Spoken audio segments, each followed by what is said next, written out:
दोस्तों नमस्कार। जैसे जैसे 23 जुलाई नजदीक आती जा रही है, वैसे वैसे उम्मीद और एक्साइटमेंट भी बढ़ती जा रही है। केंद्रीय कर्मचारियों की और पेंशन भोगियों की बात करें तो उनकी सैलरी और पेंशन से जुड़े मुद्दों के ऊपर कई मांगे केंद्र सरकार के सामने रखी गई।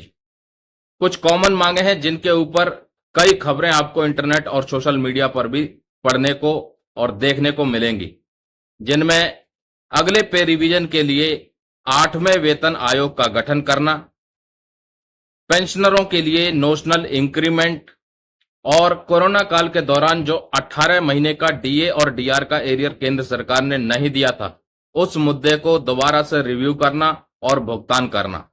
इसके साथ एक बड़ा मुद्दा तमाम केंद्रीय कर्मचारियों के लिए कि मौजूदा एनपीएस सिस्टम को खत्म करके पुरानी पेंशन की बहाली करना।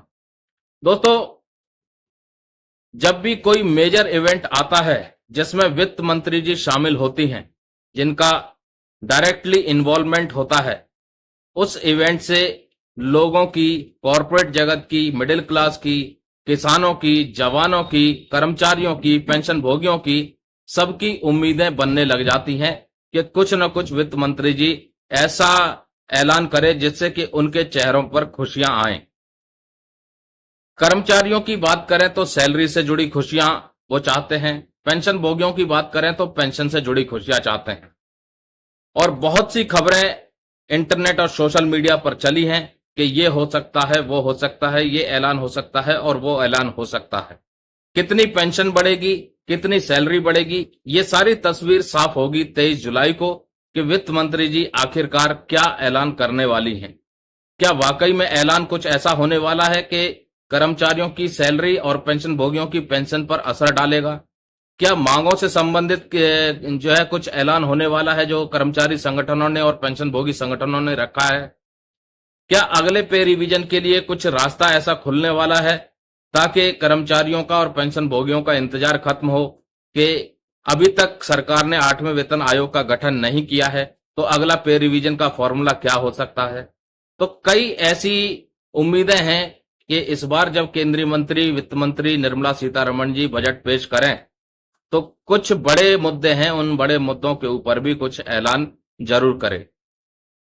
पूर्व सैनिकों को अपना इंतजार है कि 1 रैंक 1 पेंशन 3 के लिए जल्द से जल्द फंड का आवंटन हो ताकि ओआरओपी 3 की पॉलिसी को जल्दी से जल्दी लागू किया जाए। ओआरओपी 2 में बहुत डिले हो गया था और यहां तक कि कोर्ट का दरवाजा भी खटखटाना पड़ा। उसके बाद काफी मशक्कत के बाद अलग अलग किस्तों में उसका एरियर का भुगतान हुआ। तो इस बार पूर्व सैनिक चाहेंगे कम से कम महीना 1.5 महीना डिले हो, लेकिन एक साथ पैसा मिले और जल्द से जल्द कार्रवाई हो, लेकिन उसके लिए चाहिए फंड का एलोकेशन।